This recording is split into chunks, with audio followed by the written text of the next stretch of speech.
सकाळी माझं उठायचं बिलकुल मन नव्हतं. जसं तसं उठली आहे, थोडंसं गरम पाणी पिले आणि ऑफिसला निघून गेली आहे. अजून थोडा वेळ झोपले असते ना, पक्का लेट झाले असते. ऑफिसमध्ये गेल्या गेल्या आधी मी नाश्ता करून घेतला, नाहीतर दिवसभर माझं डोकं दुखत राहतं. आणि चहा पिता पिता मी विचार करत होते, आता काहीही झालं तरी कन्सिस्टन्सी ब्रेक नाही करायची.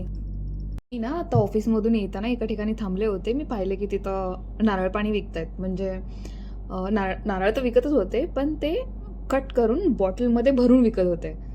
जसं की आपल्या इकडे नाही भेटत. आणि आपल्या इकडे एक नारळ भेटतो 80-90 रुपयांना, आणि इथं एक पूर्ण बॉटल, 1 लिटरची बॉटल 80-90 रुपयांना भेटते. जास्तीत जास्त 100 रुपये. तर मी म्हटलं वाय नॉट, चला घेऊन येऊ.